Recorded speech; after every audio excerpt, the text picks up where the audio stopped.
Welcome to today's PAWSCAST.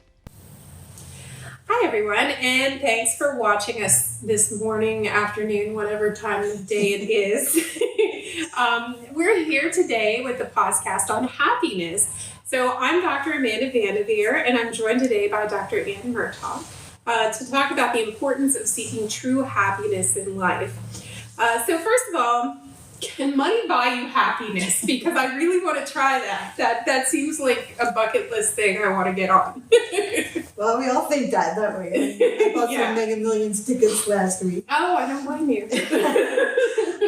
And it really seems like that, doesn't it? Like if we had all that money, certainly it would solve all our problems. Mm. It seems like 3 vacation homes should fix it, right? It's hard to imagine that it wouldn't be amazing, but they've actually studied lottery winners and they follow them and track their happiness. And for a few months, people do tend to be very excited and happy. But by the time a year passes, all those lottery winners tend to be back at their usual level of happiness where they were before they won the lottery. So it's not really a long-term solution to the problem of seeking happiness. Daniel Kahneman is a psychologist who's also an economist, and he studies the relationship between money and happiness. Mm-hmm. And he's found that money increases your happiness up to a level of about $75,000 a year. Mm-hmm. So if you don't make $75,000 a year, more money will probably make you more comfortable, make your life easier, less worried. But above that level, above $75,000 a year income, money probably will not increase your happiness.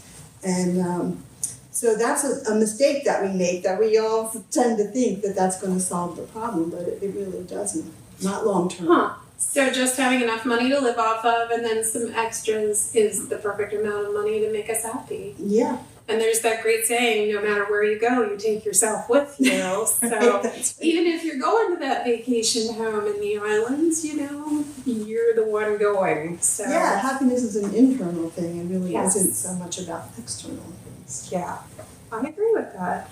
So are there different types of happiness?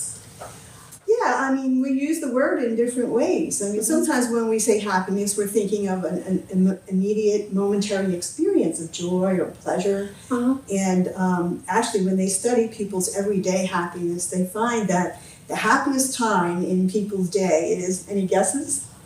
When they get to go to bed, according to my Facebook feed. Jeez. Well, that's a good guess. It's actually when they're eating. So eating, for people, report the highest levels of happiness eating. So there's something to remember, something we do multiple times a day, but do we always really take the time to enjoy it as much as we might? But positive emotions, like those momentary experiences of joy and happiness, are actually pretty important. They're not just pleasant. The research suggests that when you're having that kind of experience, you tend to open up. You tend to be more open to new ideas, to meeting new people, to trying new things. And that's a really important thing for our development. So that's about momentary happiness. But there's another kind of happiness that's more lasting, sometimes called authentic happiness.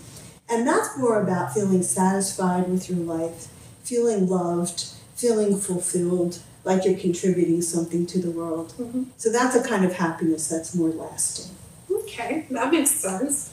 Because a cheeseburger can make you happy for the moment, but, a life purpose can really affect your outlook on long-term stuff. Yeah, that makes sense. It stays with you longer, for sure. Yeah. So what different ways are there to seek happiness? Well, it depends if you mean the momentary experience of happiness or the more lasting kind of happiness. But that momentary form of happiness, remember, is important too, because it opens us up and helps us to grow. You can enhance that just by paying attention, by being more mindful of those experiences. So, for example, if you're eating a food you enjoy, take your time. Mm-hmm. Maybe turn off the TV and put your phone away or whatever. Just really smell it and really taste it and enjoy the texture of it. Really tune in to the experience. or if you're talking with a loved one or a friend and that's an enjoyable experience, again, like put the phone away and turn off the TV and just really be there with that person and really take it in. You can enhance your pleasure or your momentary happiness by doing that. Or another example would be in the shower in the morning, just really like feeling the hot water on your back. There are wonderful experiences like that. Like pay attention and savor it. The word savoring, I think, really applies here. But then there's the more lasting kind of happiness, and developing that is more complicated, of course, because it involves developing inner qualities. It involves dedicating, being focused on what you want to cultivate, and then dedicating time and attention to it, over time. Like a garden that you plant the seeds, but you also have to make sure it's getting enough sun and enough water and fertilizer. It takes time and attention. Jonah Paquette is a psychologist who studied different pathways to developing what he calls real happiness. And he has, based on extensive psychological research, he says there's 7 pathways that he thinks are important. One is gratitude, just being appreciative of the good things in your life. Just like being there and taking it in. Even like, the shower, when you're taking a shower, or for the bigger things in your life, having an appreciation. So gratitude. And the second one is kindness and altruism. Being kind in small ways or bigger ways, and doing things to help others is actually a way to help yourself to be happier. I teach a wellbeing and happiness course, and I love the students talking about things that they've done. Like one was students talking about paying for the person behind them in line in the drive-through line at McDonald's or Dunkin' Donuts or something. And one student shared that they worked at, I think it was a McDonald's, and that one time it went on like it was a chain of people paying for the next person, like 7 cars, I think she said. And I think that's so much fun to think about. So kindness and altruism is the second pathway. The third pathway is mindfulness, just being fully present for your life, really taking it in, really making the most of the experience of your life without judgment and with compassion. Important to remember that. And if you want to learn more about mindfulness, we've done a podcast on it with Dr. Ann here. And we're also going to have a mindfulness meditation listed. It's a guided meditation on mindfulness. So please check those things out. It's good stuff. It is. And forgiveness is another pathway. So we've got gratitude, kindness and altruism, mindfulness, forgiveness. And forgiveness is tricky. Forgiveness is something that you have to be ready for. It's a process. You move through the process of forgiveness. But when we talk about forgiveness, it's about being willing to eventually, when it's time, let go of the pain of having been hurt by somebody. It's for yourself. It's not for the other person. It's your own freeing of your heart. And maybe you're not ready, but maybe eventually you would be. So that's what we've learned about forgiveness. And then self-compassion, just being kind and understanding with yourself, especially in difficult times, which is sometimes when it's hardest to be kind to yourself. And then optimism is having a positive outlook on your life and on the future.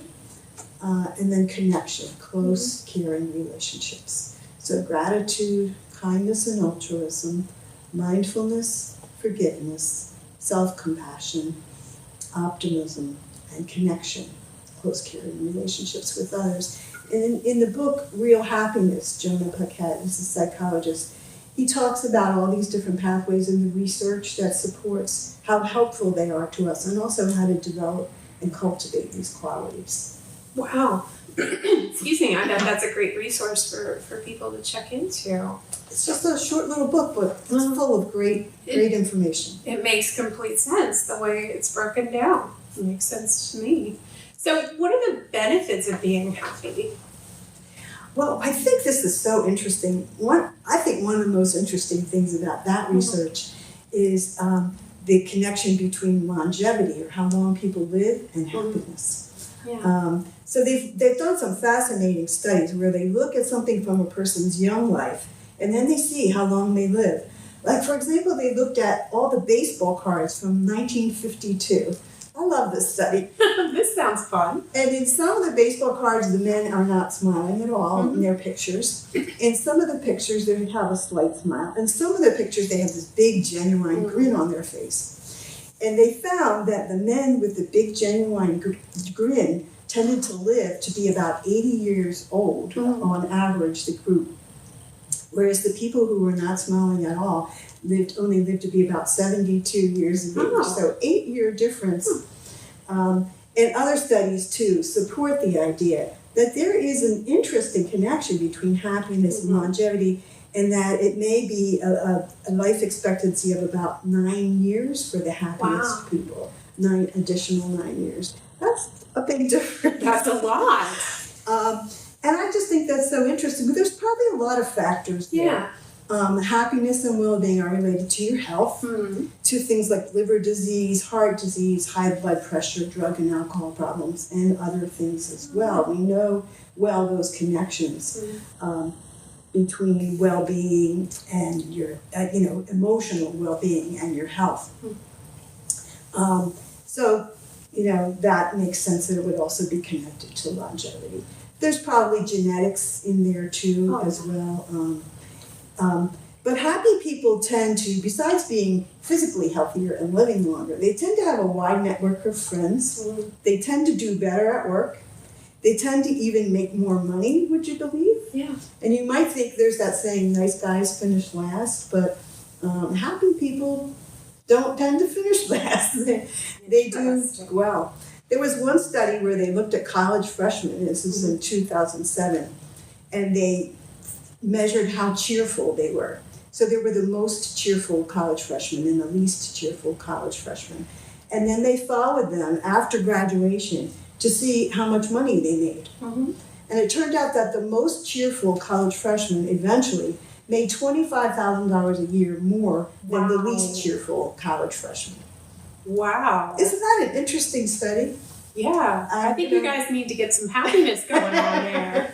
That's a significant amount of money. Yeah, and this was in 2007, so with inflation, even more. Even more, yeah. So there's a lot of surprising benefits to happiness besides the fact that it's pleasant. Yeah. A lot of, solid benefits to it. Yeah, absolutely. I was on my way here today, and there was someone pulled out in front of someone, and there was cussing and fingers flying and stuff like that. And I was just sitting there like, I would like to go now. Could I get around you all? And I just thought, you guys have just ruined your days.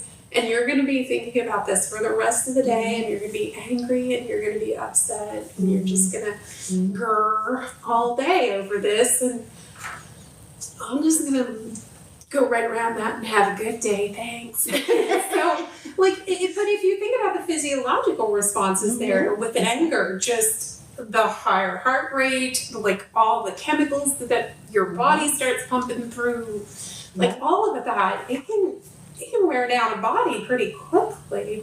So yeah, definitely. Yeah. The physiology of it is powerful. Yeah. And of course, we're never going to completely be able to avoid conflict, and anger, and sadness. And, that's life. Welcome to the human race. Those feelings are never going to go away completely. But you can develop the skills to be forgiving and compassionate and grateful for the positives and to kind of build your own happiness and minimize the pain of things like that. Yeah, and then just being kind, and that list that you gave us earlier, just being kind, be willing to forgive when someone makes a mistake. Because I'm sure I've pulled out in front of other people accidentally before too. So, just live and let live. Yeah, absolutely. Excuse me. So who tends to be the happiest people? Well, there's no denying that genetics plays a key role. Mm-hmm. In fact, genetics may play as much as 50%, may strongly influence at least 50% of your happiness, right? So there's some people who are just cheerful and upbeat, and then there's other people who are kind of like Eeyore and Winnie the Pooh, like, oh. Yeah. And to some extent, your physiology, your body, and your genetics have an important role. But that leaves 50%. Yeah. And we can do a lot to cultivate our own happiness within our genetic window. Mm-hmm. Like you said, people who have enough money to meet their needs and be comfortable, work that is meaningful, and work that means something to you, people who have close, caring relationships, these are the happiest people. Yeah. And they also, there's something called the World Happiness Report. That's a panel of experts who look at 146 different countries, Mm-hmm. and they measure happiness in these countries through a lot of different indicators, including political and social and work environment and health as well, and emotional well-being. So they take into account overall really well-being as well as emotional well-being. Mm-hmm. The U.S. doesn't do too badly. Out of the 146, last time I looked, we were 16th. That's not too bad. But we're not I was at the thinking top. lower. We're not at the top, and really, it seems like we could be. The Scandinavian countries, and the Netherlands, Finland and Sweden and Norway, the Netherlands, those tend to be the happiest countries year after year when they do the World Happiness Report. And it may have something to do with the social environment. There's really strong social support systems, strong support for education, healthcare, mental health care, for children's development, child care, and things like that. So taxes are high, but people feel taken care of by one another, by the social system. I'm not, trying to take a political stance or anything, but that's one thing that stands out about those countries that tend to be the happiest countries. There's also a study done by WalletHub.com of the happiest states. Mm-hmm. And so they, again, look at a lot of different indicators: emotional well-being, rates of depression and divorce, crime, economics, how much sleep do people get, how many hours do people work. They look at so many different factors. It's really interesting to look at their study. And they do this each year. Maryland, last time I looked, was 2nd out of 50 states. Wow. Yeah. Any guess what the top state was? My guess would be California. Well, close, Hawaii. Oh, I didn't even think about Hawaii. Totally forgot about that. In my class, I asked them, and everybody immediately said Hawaii. And I'm like, how do you know? Why would you? It's funny. I thought. Wasn't even thinking of it. Yeah. And you guess what the lowest state is? Ooh, Alaska. No, but there is a high rate of suicide and depression there. Yeah. West Virginia. Really? And that was a couple years in a row at least. Wow. That they were 50th out of 50 in happiness. Isn't that interesting? Maryland and West Virginia right next to each other, but pretty different worlds in terms of economic and social and well-being conditions. I think that's so interesting and, sad. Yeah. It's very sad. It's the southern states that tend to have the lowest rankings in the happiness, and northeastern states tend to do well as a group. I was just thinking about sunshine. Where's the sunniest? Well, in the south, it's the sunniest. Yeah, it's not sunny. the happiest states, but Hawaii is. Hawaii, I get. So there's a lot that goes into happiness, but probably most importantly, you could cultivate those inner qualities that we were talking about. Yeah. So again, gratitude and kindness and altruism, mindfulness, forgiveness, self-compassion, optimism, and connections with others. Cultivating those qualities is probably your best bet to developing your own happiness. Yeah, that makes sense. So what resources on campus do we have to help to promote happiness? Well, the Faith Office offers a wealth of information. I've been following these podcasts, and they're very well done and then packed Well, with thank you. with important information. Great topics. You can come back and plug those in. We're happy to have you to do that. That's true. And besides the PAWSCAST, there's all kinds of other things the Safe Office does, educational programs that have to do with students' well-being and drug and alcohol awareness and mental health. Yeah. And of course, CAPS, Counseling and Psychological Services, offer important services for students. And also, if you go to the CAPS website, there are a lot of little questionnaires that you can take to help assess your own depression or eating disorders or anxiety that can help give you an idea of the severity of something that you might be concerned about. Yeah. So CAPS has lots of great resources. And then the campus is like chock full of opportunities to get together with other people, to make connections, to serve, and to learn more about various topics that relate to well-being. The Office of Student Life and residence halls, and there's many different ways to get involved and to connect with other people and to serve. All of those are some of the important pathways to happiness. The library also has a lib guide or a live guide. I don't know, how do you say it? I think it's LibGuide, but don't quote me on that. Lib guide on meditation and mindfulness with a lot of resources and links to information about mindfulness and meditation. So. Yeah, and our librarians here are rock stars when it comes to finding information. They really are. Yeah, so that's what they're there for, so don't be afraid to ask. Yeah. And what type of resources are available off campus for people looking to increase their happiness? Well, I just did a quick search.